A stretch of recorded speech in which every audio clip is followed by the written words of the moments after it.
আসন্ন ত্রয়োদশ জাতীয় সংসদ নির্বাচনকে কেন্দ্র করে কূটনৈতিক অঙ্গনে তৈরি হয়েছে নতুন উত্তেজনা। বাংলাদেশে নিযুক্ত ভারতের হাই কমিশনার প্রণয় ভার্মাকে তলব করেছে পররাষ্ট্র মন্ত্রণালয়। তলবে বাংলাদেশ সরকার জানায়, ভারতে অবস্থানরত পলাতক শেখ হাসিনা নিয়মিতভাবে উস্কানিমূলক বক্তব্য দিয়ে তার সমর্থকদের সন্ত্রাসী কর্মকাণ্ডে জড়াতে আহ্বান জানাচ্ছে। এসব বক্তব্য বাংলাদেশের আইন শৃঙ্খলা পরিস্থিতি ও গণতান্ত্রিক প্রক্রিয়ার জন্য গুরুতর হুমকি হিসেবে দেখা হচ্ছে বলে জানানো হয় তলবে।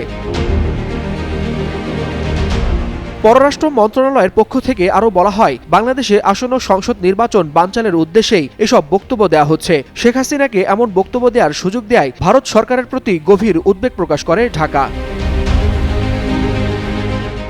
তলবে আদালতের দেয়া দণ্ড কার্যকরের লক্ষ্যে শেখ হাসিনা ও সাবেক স্বরাষ্ট্রমন্ত্রী আসাদুজ্জামান খান কামালকে দ্রুত প্রত্যর্পণের আহ্বান পুনর্ব্যক্ত করা হয়। পাশাপাশি ভারতে অবস্থানরত আওয়ামী লীগের পলাতক সদস্যদের বাংলাদেশ বিরোধী তৎপরতার বিষয়েও দৃষ্টি আকর্ষণ করা হয়। এছাড়াও ইনকিলাব মঞ্চের মুখপাত্র শরীফ ওসমান হাদির উপর হত্যাচেষ্টার ঘটনায় সন্দেহভাজনদের ভারতে পালিয়ে যাওয়া রোধ এবং কেউ প্রবেশ করে থাকলে তাদের গ্রেফতার ও প্রত্যর্পণের দাবি জানায় বাংলাদেশ।